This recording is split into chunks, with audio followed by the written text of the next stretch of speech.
देवाची वारी कीर्तनाची वारी। विठ्ठल विठ्ठल गाऊ रात्रंदिन। मंडळी, आपल्या वारकरी संप्रदायाला संतांची मौल्यवान परंपरा लाभली आहे। आजही वारकऱ्यांना ओढ असते पांडुरंगाला भेटण्याची। ते अजूनही त्याच ओढीने त्याला भेटायला जातात, वारीला जातात। चला तर मग या भक्ती सागरात वाहून जाऊयात या कीर्तनातून। हरी जय जय राम कृष्ण हरी। हरे जय जय राम कृष्ण हरी। जय जय राम कृष्ण हरी।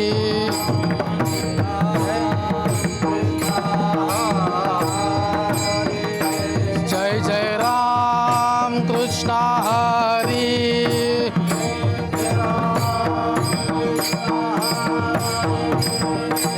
राम कृष्ण हरी। जय जय राम कृष्ण हरी। जय राम कृष्ण हरी। जय जय राम कृष्ण हरी। जय जय राम कृष्ण हरी। जय जय राम कृष्ण हरी। जय जय राम कृष्ण हरे। जय जय राम कृष्ण हरे। जय राम कृष्ण हरे। जय जय राम कृष्ण हरे।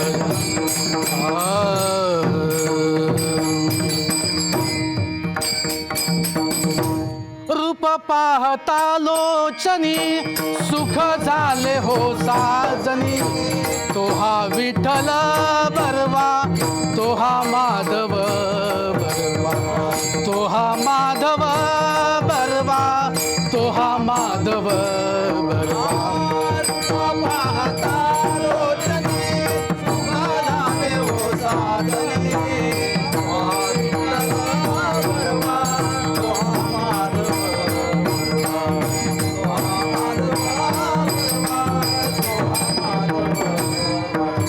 बहुत सुकृताची जोडी म्हणून विठ्ठली आवडी। तो हा विठ्ठल बरवा, तो हा माधव बरवा, तो हा माधव बरवा, तो हा माधव बरवा।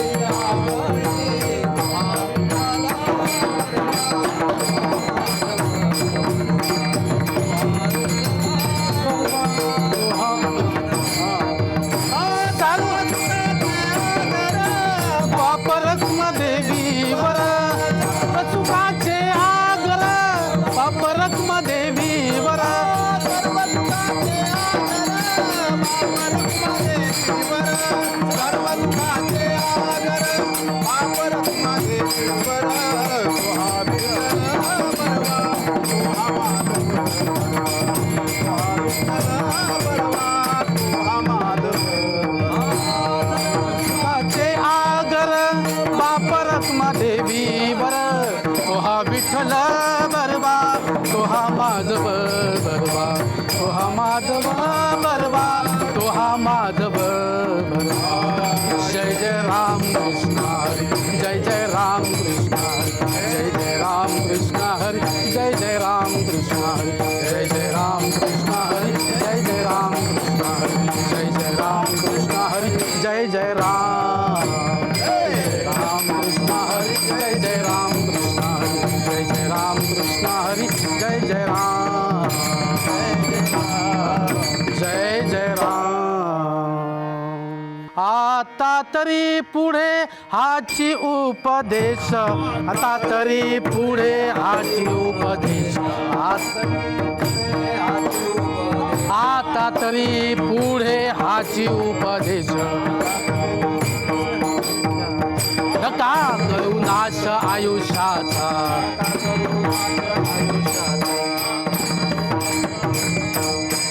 सकळांच्या पाया माझे दंडवत सकळांच्या पाया माझे दंडवत आपुलाले चित्त शुद्ध करा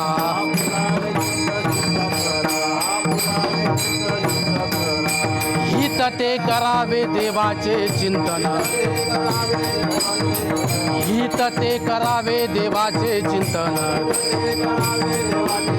करो नियामन शुद्ध भावे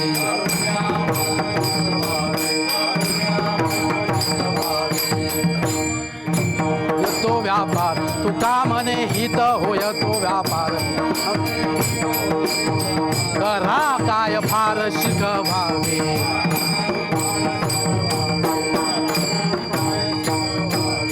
कळांच्या पाया माझे दंडवत सकळांच्या पाया माझे दंडवत आपुलाले चित्त शुद्ध करा आपुलाले चित्त शुद्ध करा मुबारक माई मुबारक माई मुबारक माई मुबारक माई मुबारक माई विठोबारक माई विठोबारक माई विठोबारक माई विठोबारक माई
आता तरी पुढे हाची उपदेश आता तरी पुढे हाची उपदेश नका करू नाश आयुष्याचा सकळांच्या पाया माझे दंडवत आपुलाले चित्त शुद्ध करा हित ते करावे देवाचे चिंतन हित ते करावे देवाचे चिंतन करो नियामन शुद्ध भावे सकळांच्या पाया माझे दंडवत आपुलाले चित्त शुद्ध करा तुका म्हणे हित होय तो व्यापार तुका म्हणे हित होय तो व्यापार करा काय फार शिकवावे सकळांच्या पाया माझे दंडवत आपुलाले चित्त शुद्ध करा विठ्ठला विठ्ठला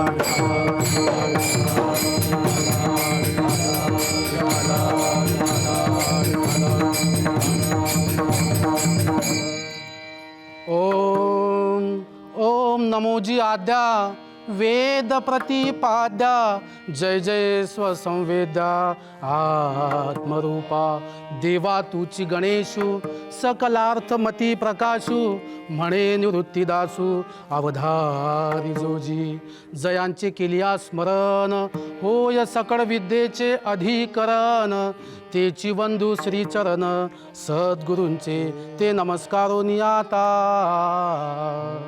मनोजवं मारुततुल्यवेगं जितेन्द्रियं बुद्धिमतां वरिष्ठं वातात्मजं वानरयूथमुख्यं श्रीरामदूतं शरणं प्रपद्ये श्रीरामदूतं शरणं प्रपद्ये महायोगपीठे तटे भीमरथ्यं वरं पुण्डरीकाय दातून् मुनीन्द्रे समागत्य तिष्ठन्तमानन्दकन्दं परब्रह्मलिङ्गं भजे पाण्डुरङ्ग पांडुरंग करू प्रथम नमन पांडुरंग करू प्रथम नमन पांडुरंग करू प्रथम नमन पांडुरंग करू प्रथम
पांडुरंगा करू प्रथम नमन दुसरे चरण संतांचिया त्यांच्या कृपादाने कथेचा विस्तारू बाबाजी सद्गुरू दास तुका ओम नमो ज्ञानेश्वरा करुणा करा दयाळा तुमचा अनुग्रह लाधलो पावन झालो चराचरी ओम नमो सद्गुरू तुकया ज्ञानदीपा ओम नमो सद्गुरू सच्चिदानंद रूपा ओम नमो सद्गुरू भक्त कल्याण मूर्ती ओम नमो सद्गुरू भास्करा पूर्णाकृती मस्तक हे पायावरी या वारकरी संतांच्या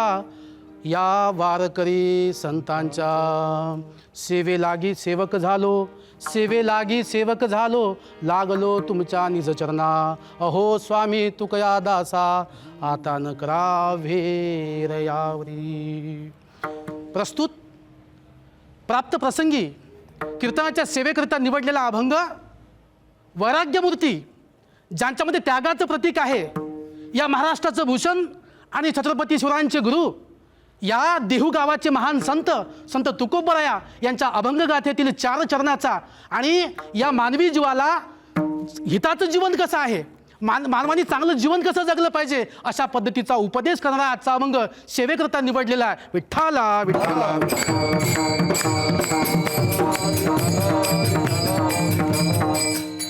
या अभंगाच्या माध्यमातून तुकोबराया संवाद साधतात या सगळ्या सकल समाजाशी आणि सांगतात की गड्यांनो तुमचं जे हित आहे तुम्हाला हित समजलं पाहिजे आता तरी पुढे हाची उपदेश नका करू नाश आयुष्याचा सकळांच्या पाया माझे दंडवत आपुलाले चित्त शुद्ध करा उपदेश करतात या जीवाला या अभंगाचा सरळ भावार्थ आपण पाहला तर या अभंगाच्या माध्यमातून तुकोबराया संवाद साधताना म्हणतात की या सगळ्या समाजाला जर आता यापुढे आपलं हित साधायचं असेल कल्याण करायचं असेल तर एक संदेश एक उपदेश लक्षात घ्या आणि तो उपदेश कोणता तर चित्तशुद्धीचा उपदेश सांगतात इतका साधा सरळ सोपा अर्थ सांगतात आणि हा भावार्थ लक्षात घेताना आपण आपलं जीवन कसं कल्याणमय करू आपण आपलं जीवन कसं यथार्थ करू याबद्दलचा विश्वास या अभंगाच्या माध्यमातून संत तुकोबराय व्यक्त करतात हा झाला या अभंगाचा भावार्थ या अभंगाच्या विश्लेषणासाठी पुढे जाताना, पुढे पाऊल टाकताना मला या ठिकाणी आपल्या सर्वात पहिल्यांदा थोडासा परिहार केला पाहिजे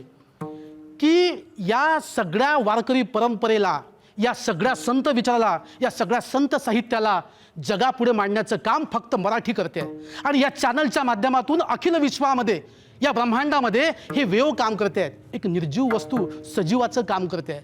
त्या तुकोबांनी 400 वर्षांनी अभंगगाथा लिहून ठेवली आणि ती अभंगगाथा या सगळ्या वारकऱ्यांच्या माध्यमातून, या टाळकऱ्यांच्या माध्यमातून समाजापुढे, साता समुद्रा पलीकडे पोहोचवण्याचं काम करतात. आणि ही सेवेची संधी मला ज्यांनी उपलब्ध करून दिली ते विक्रमप्पा ताजने यांचा मी ऋणी राहील की हा जो संतांचा विचार आहे, ज्ञानदीप लावू जगी, नाचू कीर्तनाचे रंगी ज्ञानदीप लावू जगी, हे ज्ञानदीप लावण्याचं काम हे सगळं फक्त मराठी चॅनल करते आहे. त्या सगळ्या टीमला आणि त्या विचाराला व्यक्तिशः मी सतशः नमन करेल आणि एकच म्हणेल की सकळांच्या पाया माझे दंडवत, आपुलाले चित्त शुद्ध करा. या जगाला चित्तशुद्धीचा संदेश देणारं हे चॅनल, हे सगळं, ही वाहिनी हे काम करते आहे. तुकोबाचा संदेश पोहोचवते, त्यामुळे तुकोबाचंच काम करते आहे. विठ्ठला विठ्ठला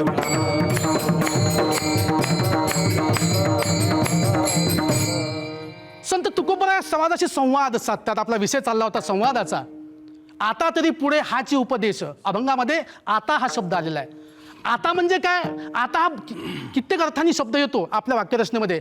आता पुढे जावं, आता थांबावं, आता काय करावं, प्रश्नार्थक भाव असेल, थांबण्याचा भाव असेल, पुढे चालण्याचा भाव असेल. पण तुकोबराय म्हणतात आता तरी पुढे हाची उपदेश. म्हणजे आतापर्यंत जे झालं ते जाऊ द्या. आतापर्यंत जे झालं, तुमचं आयुष्य 60 वर्षाचं असेल, 70 वर्षाचं असेल, किंवा 50 वर्षाचं असेल, 80 वर्षाचं असेल, जे झालं ते गंगेला मिळालं. पण यापुढे महाराज आपल्याला जर पुढं जायचं असेल तर यापुढे आपल्या चित्तशुद्धीचा उपाय लक्षात ठेवला पाहिजे. पुढचं पाऊल टाकताना सावध टाकता आलं पाहिजे. आणि हा सावधतेचा पवित्रा या ठिकाणी जागृतीची भावना तुकोबराय व्यक्त करतात. आणि ही जागृतीची भावना या अभंगातून व्यक्त झाली आहे. विठ्ठला विठ्ठला. 700 वर्ष आधीची गोष्टी आहे महाराज. 700 वर्षाआधी जेव्हा या प्रबोधनाची लोकपरंपरा चालू झाली होती, लोकशिक्षकाच्या भूमिकेमध्ये आपले सगळे संत होते, या लोकप्रबोधनाच्या मंदिराचा पाया बांधण्याचं काम जर कोणी केलं असेल, संत ज्ञानेश्वरांनी केलं. संत ज्ञानोबा त्याचा पाया झाले. नामदेवांनी तेव्हा ती भिंती घातल्या. नाथ महाराज तेव्हा ते घुमट झाले आणि साक्षात तुकोबराय त्याचे कळस झाले. ही प्रबोधन परंपरा इतकी यथार्थ साक्ष आहे या सगळ्या परंपरेची की एकाने पाया घातला. किती महान! ज्ञानदेवे रचिला पाया, देवे रचिला पाया,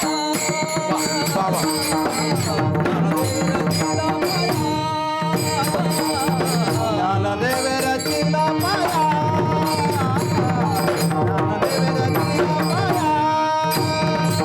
वारिले देवालया, वारिले देवालया, ज्ञानदेवे रचिला पाया, वारिले देवालया, वारिले देवालया, ज्ञानदेवे रचिला पाया, ज्ञानदेवे रचिला पाया, ज्ञानदेवे रचिला पाया, उभारिले देवालया. बहिणाबाई तर इतकं यथार्थ वर्णन करतात या सगळ्या मांदियाडीचं संतांच्या. संत कृपा झाली, इमारत फळाली, ज्ञानदेवे रचिला पाया, उभारिले देवालया. नामातयाचा किंकर, जेने केला हा विस्तार, नाथ दिला भागवत, तोची मुख्य आधार. तुका झालासे कळस, भजन करा सावकाश. विठ्ठला विठ्ठला विठ्ठला विठ्ठला विठ्ठला. मग या संत मांदिणीने कोणता विचार दिला? त्यामधले तुकोबराया कळस्थानी आहेत आणि ते कळस्थानी असणारे तुकोबराया संवाद साधतात समाजाशी लोकशिक्षकाच्या भूमिकेतून. आणि भूमिका सोपी नाही. आम्ही वर्गामध्ये शिकवतो, मी प्राध्यापक, आम्ही वर्गामध्ये शिकवतो, 30 मिनिटं त्याचा पगार घेतो. कोणताही पगार नाही हो, कोणतंही वेतन नाही. 400 वर्षांनी कोणतीही साधनं नाहीत. नामदेवरायांनी हे अभंग पंजाबपर्यंत नेले आणि हा संप्रदाय पंजाबपर्यंत पोहोचवण्याचं काम प्रचारक खरे कोणी असतील या संप्रदायाचे तर नामदेव महाराज आहेत. त्यांनी तिथपर्यंत पोहोचवला. तुकोबराय त्याचे कडक झाले आणि मुख्य आधार दिला भागवत धर्माचा. नाथ भागवत रचून संत एकनाथांनी. इतका हा भक्कम संप्रदाय. आणि हा संप्रदाय आज सगळ्या जगाला दिशा दाखवतोय. ती ध्वजा बहिणीच्या अभंगाच्या रूपानं, जनाईच्या अभंगाच्या रूपानं, सगळ्या या संत मांदिळीच्या रूपानं सगळ्या दिशा दाखवत आहे की या दिशेनं तुम्ही चाला. आणि त्यातलाच हा एक विचार आजच्या सेवेसाठी निवडला. विठ्ठला विठ्ठला. हो, मग तुकोबराय आपल्याशी संवाद साधताना पुढे आपल्याला असं सांगतात की आपण काय केलं पाहिजे. आतापर्यंत जे जीवन जगलो ते कसं जगलो याला काही घेणं नाही. आपण काय केलं हे जाऊ द्या, पण या पुढचं पाऊल सावध टाका. या पुढे चालताना सावध चाला. इकडे तिकडे पाहू नका. तुमचं जे लक्ष आहे त्या लक्ष्याकडे केंद्रित असू द्या. तुकोबरायास युवकांना सुद्धा संदेश देतात. असाध्य ते साध्य करिता सायास कारण अभ्यास तुका म्हणे. आज युवक प्रयत्नवादी नाही आहेत. मी युवकांना आवाहन करेन की तुकोबांनी तो विचार जेव्हा सांगितला, आतापर्यंत जाऊ द्या हो, पण आता MPSCची परीक्षा पास करायची आहे, आतापासून अभ्यासाला लागा. आता आपल्याला चांगले संस्कार करायचे आहेत, आतापासून कामाला लागा. आणि हे तुकोबराय कोण आहेत? ज्यांनी महाराष्ट्र धर्म वाढवला, ज्यांनी मराठी अस्मितेचं राज्य आणलं, ते तुकोबराय. ज्यांनी कल्याणच्या सुभेदाराची सून परत केली होती, जेव्हा लावण्यवती सून जेव्हा जिंकली होती आपल्या सरदारांनी आणि पेश केली होती याच्यामध्ये आपल्या दरबारामध्ये, तेव्हा सांगितलं की या माझ्या मातेला पालखीचा मान द्या, तिला तिच्या गावाला साडी चोळी घालून पाठवा. असे ते तुकोबराय, ते छत्रपती शिवरायांचे गुरु. आणि ते छत्रपती शिवरायांचे गुरु असणारे तुकोबराय, त्यांचा विचार किती महान. ते म्हणतात पराविया नारी रुक्मिणी माते समान. आणि याच संत मांदियडींनी या स्त्रियांना जगण्याचा हक्क दिला, स्त्रीमुक्तीचा पहिला हुंकार दिला. आणि तोच स्त्रीमुक्तीचा हुंकार या मांदियडींनी जनाबाईला दिला. नामदेवाच्या घरी काम करणारी जनी दासी, हिला सुद्धा लिहिण्याचं बळ दिलं. ती सुद्धा अभंग करायची. नामदेवाच्या घरचे सगळेच लोक अभंग करायचे. आणि ती जनाबाई म्हणते डोईचा पदर, डोईचा पदर आला खांद्यावरी, डोईचा पदर आला खांद्यावरी, वरल्या बाजारी तारी नदी, वरल्या बाजारी तारी नदी, डोईचा पदर आला खांद्यावरी, डोईचा पदर आला खांद्यावरी. डोईचा पदर आला खांद्यावरी, भरल्या बाजारी जाईन मी. म्हणजे स्त्रियांना सुद्धा लिहिण्याचा अधिकार आणि बाहेर वावरण्याचा अधिकार या संतांनी प्राप्त करून दिला.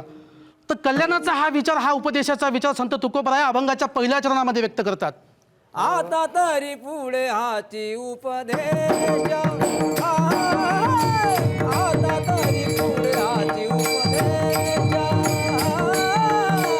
आता तरी पुढे हाची उपदेश, आता तरी पुढे हाची उपदेश.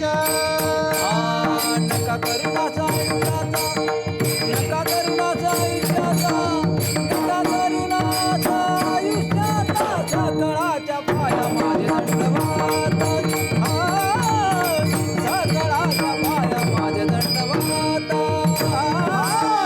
सकळाच्या पाया माझे दंडवत,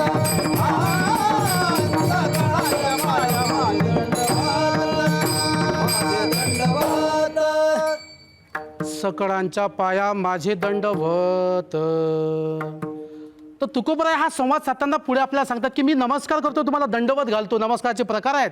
साधा नमस्कार करणं, आज हाय हॅलो बाय हा नमस्कार नाही, साक्षात दंडवत घालतात महाराज. आणि इतकी लीनता घेतात की बाबांनो, तुमचं जीवन तुम्हाला चांगलं करायचं असेल, तुमच्या जीवनाचा उद्धार करायचा असेल, कल्याण करायचं असेल, तर तुमच्या पायाशी मी दंडवत घालतो. आणि विनंती करतात की माझं जे जीवन आहे हे सगळं तुमच्या पायाशी समर्पित, पण तुम्ही तुमचं चित्त शुद्ध करा. इथं खरा प्रश्न आहे महाराज. मग आता चित्त शुद्ध कसं करायचं? चित्तशुद्धीचा उपाय काय? सगळे प्रश्न जर आपण पाहिले तर या जगामध्ये सगळे प्रश्न चित्तशुद्धीसाठी आहेत. चित्त मलिन झालेलं आहे लोकांचं. आपण जर आज पाहिलं तर चित्ताची शुद्धी आवश्यक आहे. मग चित्तशुद्धीसाठी आपण काय केलं पाहिजे? चित्तशुद्धी कशासाठी आवश्यक आहे? आज तुम्ही पहा, कोणतंही वर्तमानपत्र उघडा, त्यामध्ये कोणत्या 2-3 बातम्या असतील की ते आपण सांगू शकत नाही. मग हे सगळं जग कोणत्या मार्गाला चाललेलं आहे? या जगाचा मार्ग बदललेला आहे. जग ज्या दिशेनं प्रवास करते आहे तो जगाचा प्रवास सुद्धा बदललेला आहे. हा जगाचा प्रवास योग्य दिशेनं आणण्यासाठी संत मांदियडी काम करते आहे आणि सांगतात की आमचं येणंच या जगामध्ये यासाठी आहे. आमचं येणं कशासाठी आहे? आम्ही वैकुंठवासी आलो याची कारणाशी, बोलिले जे ऋषी झाडू संतांचे मार्ग, आड राणी भरले जग. हे सगळं जग आड मार्गाला लागले आहे महाराज. आणि हे सगळं जग वेगळ्या रस्त्याला लागलेलं आहे. म्हणून या जगाला वठ्ठीवरती आणण्यासाठी, या जगाला योग्य मार्ग दाखवण्यासाठी, या जगाला योग्य मार्गावरती आणण्यासाठी हा संतांचा विचार आहे. आणि हा संतांचा विचार कसा, तर या सगळ्या संतांनी नमस्कार केला, दंडवत घातलेला आहे की सकळांच्या पाया माझे दंडवत, आपुलाले चित्त शुद्ध करा. मग चित्तशुद्धीचा उपाय सांगितलाय. मग किती उपदेश जगाला केला, पण जग काही बदलायला तयार नाही. एका गावामध्ये घोड्याचा मालक होता आणि तो घोड्याचा मालक घोडा विकायला निघाला होता. आणि घोड्याचा मालक त्या घोड्याला घेऊन बाजारामध्ये आला आणि घोड्याच्या मालकाने सांगितलं की आपल्या आज हा घोडा 2 लाखाला विकायचा आहे. गिऱ्हाईक आलं आणि गिऱ्हाईक काय म्हणते, बाबाजी या घोड्याची किंमत किती आहे? घोड्याचा मालक सांगतो 2 लाख रुपये. काय सांगता? म्हणे हो, या घोड्याची किंमत 2 लाख रुपये आहे. अरे बापरे, असे कोणते गुण आहे या घोड्यामध्ये की या घोड्याची किंमत 2 लाख रुपये आहे? अहो तुम्हाला काय सांगू या घोड्यामधले गुण. हा घोडा, या घोड्याने कधी मनात आणलं तर हा घोडा एका दमात यष्टीच्या पुढे धावते. म्हणजे काय सांगता? म्हणे हो. असं? म्हणे हो. अहो हे तर काहीच नाही. या घोड्याने कधी मनात आणलं तर हा घोडा एका दमामध्ये आगगाडीच्या पुढे धावतो. म्हणजे काय सांगता? म्हणे हो. असं? म्हणे हो. या घोड्याने कधी मनात आणलं तर हे हेलिकॉप्टर जे चाललं याच्याही पुढे धावते. म्हणजे काय सांगता? म्हणे हो. अहो हे तर काहीच नाही. म्हणे या घोड्याने कधी मनात आणलं तर हा घोडा, हे ज्या 60 टेकड्या दिसतात आपल्या समोर, त्या 60 टेकड्याच्या पलीकडे ओलांडून जातो. असं? म्हणे हो. इतकी ताकद आहे घोड्यामध्ये, इतका वेग आहे म्हणे हो. म्हणजे ते घोड्याचं गिऱ्हाईक एवढं चोखंदळ होतं. ते घोड्याचं गिऱ्हाईक त्या मालकाला म्हणते, का हो बाबाजी, या घोड्यामध्ये एवढे सर्व गुण आहेत. हा घोडा मनात कधी आणलं तर यष्टीच्या पुढे, मनात कधी आणलं तर आगगाडीच्या पुढे, मनात कधी आणलं तर हेलिकॉप्टरच्या पुढे, मनात कधी आणलं तर 60 टेकड्या ओलांडून, हे सगळे गुण आहे. म्हणे हो हो, हे सगळे गुण आहे घोड्यामध्ये, म्हणून 2 लाख रुपये किंमत आहे. म्हणे काय सांगता? म्हणे हो. म्हणे का हो बाबाजी, या घोड्यामध्ये एखादा दोष असेल ना? म्हणे हा घोडा काही लात मारत असेल, काही टुंगलत असेल, काही दावा तोडत असेल? नाही नाही नाही नाही, असे कोणतेच अवगुण नाही या घोड्यामध्ये. या घोड्यामध्ये फक्त एकच अवगुण आहे. म्हणे तुम्हाला घोडा घ्यायचा आहे का? मी काही तुमच्याशी खोटं बोलणार नाही. या घोड्यामध्ये एकच अवगुण आहे म्हणे फक्त. म्हणजे कोणता अवगुण आहे? मी जे तुम्हाला सांगितलं, यष्टीच्या पुढे, मनात कधी आणलं तर यष्टीच्या पुढे, आगगाडीच्या पुढे, हेलिकॉप्टरच्या पुढे, 60 टेकड्या उडून जाते, हे सगळं करते म्हणे. हा फक्त दोष एकच आहे, हा घोडा मी जे तुम्हाला सांगितलं हा कधीच मनात आणत नाही. हा घोडा कधीच मनात आणत नाही, त्यामुळे ह्या गोष्टी तो कोणत्या करत नाही. माणसाचं सुद्धा असंच आहे महाराज. आपण चांगल्या गोष्टी मनावर घेत नाही आणि मनुष्य चांगल्या गोष्टी मनावर घेत नाही, म्हणून आज हे जग वाईट मार्गाला चाललेलं आहे. आपण जेव्हा चांगल्या गोष्टी मनावर घेऊ तेव्हा या संतांचा विचार आपल्या आचरणामध्ये येईल. जगाच्या कल्याणात संतांच्या विभूती, देह कष्टविती परोपकारे, या सगळ्या संतांनी लिहून ठेवलं, कीर्तनाच्या माध्यमातून मांडलं, सगळे प्रवचनं केली, कीर्तनं केली, पण आपण सगळे हे गुंडाळून ठेवतो. आणि काय सांगितलं आणि कुणी सांगितलं? या सगळ्या संतांनी सांगितलं. नामा शिंपी चोखा महार, गोरा कुंभार, सावता माडी, तुकोबा कुणबी, पराठा कुणबी, हे सगळे 18 पगड जातीतून आलेले सगळे संत, या संतांनी घसा ओरडून आपलं सांगितलं की तुम्ही सगळे या मार्गामध्ये या, चित्तशुद्धीचा उपाय घेऊन जा. ज्या ठिकाणी नाम आहे, ज्या ठिकाणी विठोबाचं नाम आहे, ज्या ठिकाणी भक्ती मार्ग आहे, ज्या ठिकाणी पुंडलिक आहे, ज्या ठिकाणी चंद्रभागा आहे, त्या ठिकाणी संतांचा विचार आहे. ज्या ठिकाणी कल्याणाचा मार्ग आहे, ज्या ठिकाणी परोपकार आहे, परोपकार ते पुण्य, पाप ते परपिडा. पाप आणि पुण्याची किती सोपी व्याख्या सांगितली हो, की जो कोणी एखाद्याच्या कामामध्ये अडथळे आणतो ते पाप, आणि एखाद्याचं काम मार्गाला लावतो, एखाद्याचं काम पुढे घेऊन जातो, तो पुण्याचा विचार. मला असं वाटतं की वेदांचा तो अर्थ आम्हासीचं ठावा, इरांदी वाहवा भारमाता, यामध्ये त्याचा अर्थ दडलेला आहे. की वेदांचा खरा अर्थ आहे की वास्तवामध्ये तुम्ही जीवन जगत असता, तुम्ही चांभार असाल, सुतार असाल, शिक्षक असाल, नोकरी करत असाल, तुम्हाला तुमचं काम इमानीतद्वारे करायचं आहे. तुम्हाला कोणाच्या नडल्याचं काम पुढे न्यायचं आहे. तुम्हाला कोणाच्या कामामध्ये अडथळा आणायचा नाही आहे. तुम्हाला ते काम पुढे घेऊन जायचं आहे. तो पुण्याचा विचार आहे. आणि एखाद्याच्या मुलीचं लग्न जुटत असेल आणि त्यात सांगितलं तुम्ही गेले होते बा पाहुणे पाहायला, पण मला काही विचारू नका बा, माझ्या कानाला हात आहेत, याचे फक्त कानाचे हात तिकडे संबंध तोडून टाकतो. पुण्याचा विचार आहे की पापाचा विचार आहे महाराज? हा पापाचा विचार आहे. एखाद्याचं काम पुढे चाललं असेल, तो प्रगती करत असेल, तर त्याला पुढे जाऊ द्या. हा पापाचा पुण्याचा विचार संत तुकोबरायांनी एका शब्दामध्ये सांगितला. आणि तुकोबाची अभंग, तुकोबाचा विचार तर सुविचार आहे. या सगळ्या महाराष्ट्राला सुसंस्कारित करण्याचं काम या संत तुकोबांची गाथा करते. पंचम वेद याला आपल्या संप्रदायामध्ये म्हणतात की तुकोबाचा गाथा म्हणजे 5वा वेद आहे. आणि या 5व्या वेदाचा हा अभंग आहे, पंचमवेदातला हा अभंग. आणि संवाद साधतोय आपल्याशी कशा पद्धतीचा, की आपण नामाचं चिंतन केलं पाहिजे, आपण सात्विकतेचा विचार केला पाहिजे. आणि हे नामाचं चिंतन कसं आहे आपलं? विठ्ठलाचं चिंतन केलं पाहिजे. विठ्ठल तुमचा आहे, विठ्ठल माझा आहे, विठ्ठल यांचा आहे, विठ्ठल सर्वांचा आहे. तो विठ्ठलाचा विचार, तो सात्विकतेचा विचार, तो पुंडलिकाचा विचार हा पुढे घेऊन जायचा आहे. विठ्ठल माझा माझा माझा माझा माझा विठ्ठल माझा मी विठ्ठलाचा. माझा माझा माझा माझा माझा विठ्ठल माझा मी विठ्ठलाचा. माझा माझा माझा माझा माझा विठ्ठल माझा मी विठ्ठलाचा.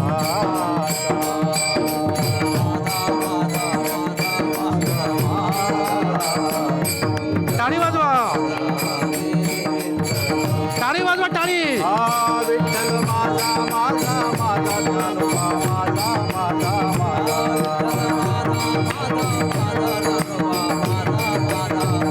ज्ञानोबा माझा माझा माझा ज्ञानोबा माझा. तो हा विठ्ठलाचा मार्ग, हा पंथ पुढे जाताना आपल्याला सांगतोय की चित्तशुद्धीचा उपाय सांगतात. नाम संकीर्तन साधन पै सोपे, जडतील पापे जन्मांतरीची. नामाचा विचार देतात आणि हा नामाचा विचार चित्तशुद्धीसाठी आहे. तुका म्हणे चित्त करारे निर्मळ, येऊनी गोपाळ राहे तेथे. तर तुमचं चित्त शुद्ध जर असेल तर तुमच्या घरामध्ये साक्षात गोपाळ भगवंत येऊन वस्ती करेल. इतका चित्तशुद्धीचे फायदे सांगितले आहेत. पण आपलं चित्त मलिन झालेलं आहे महाराज. आपण जर बाजारामध्ये गेलो, काल एकादशी झाली आपली अपरा एकादशी, आणि ते एकादशीला आपण जिलेबी पाळली तर आपलं चित्त मलिन होते. जिलेबी खाऊ काय, गेली एकादशी. तुमचं चित्त मलिन कसं होऊ शकते? आपण बाजारामध्ये गेलो, आंबा खाल्ला नाही पण आंबा पाहिला आणि आंबा खाण्याची इच्छा झाली, झालं चित्त मलिन झालं. एखाद्या तुम्ही वाईट कृत्य पाहिलं, वाईट तुम्ही दृश्य पाहिलं, तुमचं चित्त मलिन झालं. तर चित्तशुद्धीचा उपाय संत तुकारामांनी अभंगाच्या 2ऱ्या चरणामध्ये सांगितलं आहे. सकळांच्या पाया माझे दंडवत, सकळांच्या पाया माझे दंडवत.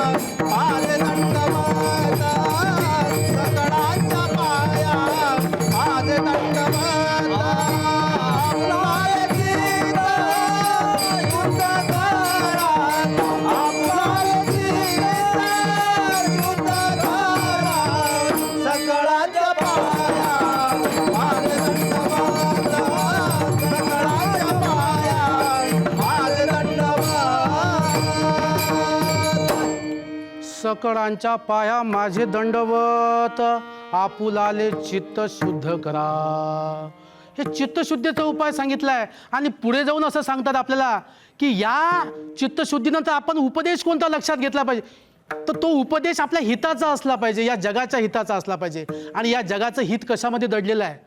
आणि हित ते करावे देवाचे चिंतन करून या मन एकविध म्हटलं, काही ठिकाणी शुद्ध भावे म्हटलंय, काही पाठामध्ये एकविध करून म्हटलंय, एकाग्र करून म्हटलंय, चित्तशुद्ध करून म्हटलंय, चित्तशुद्धीचा उपाय सुद्धा सांगितलाय.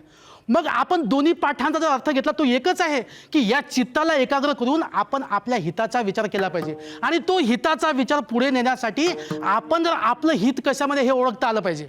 आणि ते हित कशामध्ये आहे महाराज? एकमेकांच्या चुगल्या करण्यामध्ये. सगळ्यात मोठं पाप आहे, सांगून ठेवतो मी. वेदांचा अर्थ तुम्हाला माहिती आहे की नाही मला माहीत नाही, पण या जगामध्ये सगळ्यात मोठं पाप असेल तर एकमेकांची निंदा आणि चुगली. चुगलीसारखं जर पाप कोणत्या जगाच्या पाठीवर असेल तर कोणतंच नाही. कारण ते काय करते की कानात विष टाकते. आणि जेव्हा एखाद्याच्या कानात विष टाकलं जाते तेव्हा त्याचं आयुष्य संपुष्टामध्ये येते. बायांच्या गोष्टी पाहा तुम्ही. का बाई तुला माहिती आहे काय? ते काय, अहो बाई ते असं झालं, आपल्याला तिकडे काही जाण नाही, महिला आल्या म्हणून सांगतो. पण ती महिला शक्तीसुद्धा खूप मोठी आहे आणि त्या महिलांचा विचारसुद्धा खूप महत्त्वाचा आहे. आणि तो महिलांचा विचार आपण घेऊ, पण एकदा भजन करू मस्त. विठोबा रखमाई, विठोबा रखमाई, विठोबा रखमाई, विठोबा रखमाई, विठोबा रखमाई, विठोबा रखमाई, विठोबा रखमाई, विठोबा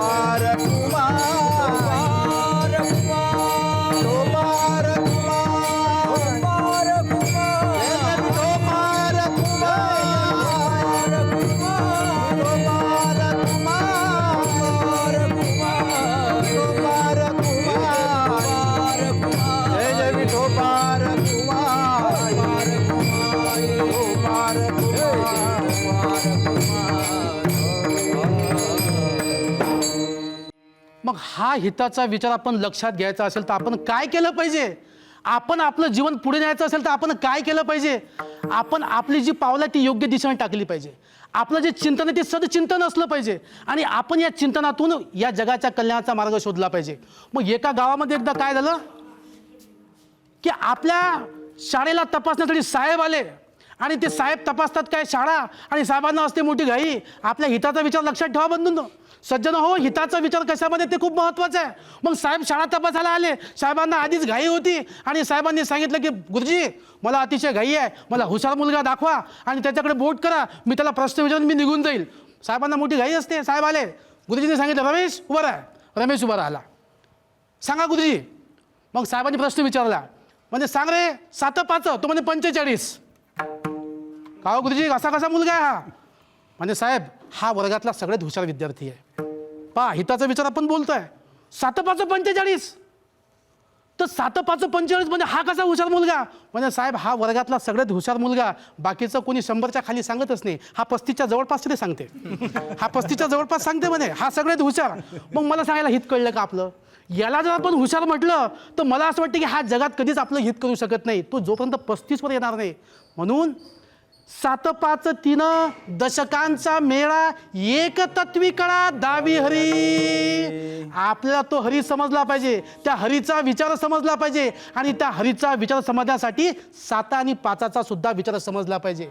तो 7चा आणि 5चा विचार ज्या संप्रदायामध्ये आहे तो वारकरी संप्रदाय, आणि तो संप्रदाय पुढे नेण्यासाठी हा सगळा खटाटोप चाललेला आहे. आणि हे सगळं फक्त मराठीचं जे चॅनल आहे यासाठीच काम करते आणि यासाठी काम करताना हा विचार 7 समुद्रा पलीकडे सुद्धा घेऊन जाते आहे. म्हणून हा संतांचा विचार, या हिताचा विचार आपल्याला सांगता अभंगाच्या 3ऱ्या चरणामध्ये. हित ते करावे देवाचे चिंतन, हित ते करावे देवाचे चिंतन, हित ते करावे देवाचे चिंतन, हित ते करावे देवाचे चिंतन, करुणिया मन शुद्ध भावे, करुणिया मन शुद्ध भावे, सकळाच्या पाया माझे दंडवत, सकळाच्या पाया माझे दंडवत, सकळाच्या पाया माझे दंडवत, सकळाच्या पाया माझे दंडवत, माझे दंडवत. हित ते करावे देवाचे चिंतन, करोनिया मन शुद्ध भावे. शुद्धतेचा हा भाव महत्त्वाचा आहे महाराज. आणि जेव्हा शुद्धतेचा भाव आपल्या जीवनामध्ये येईल तेव्हा खरं जीवनाचं कल्याण होईल. आणि जेव्हा या जीवनाचं कल्याणाचा मार्ग आपला प्रशस्त करायचा असेल तर संतांचा हा विचार आपण लक्षात घेतला पाहिजे, संत मांदेलींचा हा विचार लक्षात घेतला पाहिजे. आणि हे सगळं अखिल संत साहित्य आपल्या जगाच्या कल्याणाचाच मार्ग सांगतो. आणि हाच संतांचा विचार आपल्या कशामधून सापडेल तर तुकोबाची गाथा आहे, ज्ञानेश्वरांची ज्ञानेश्वरी आहे. अहो ज्यांनी विश्वशांतीची प्रार्थना केली ते संत ज्ञानेश्वराचं पसायदान या जगाला शांततेचा संदेश देतो. या जगाला आपल्या जीवनाचं कल्याण कशामध्ये सांगतो आणि कोणासाठी? जे खळांची व्यंकटी सांडो, तया सत्कर्मी रती वाढो, भूता परस्परे पडो मैत्र जीवांचे. हा भाव सांगतो आणि हा खरा लोकव्यवहार आहे.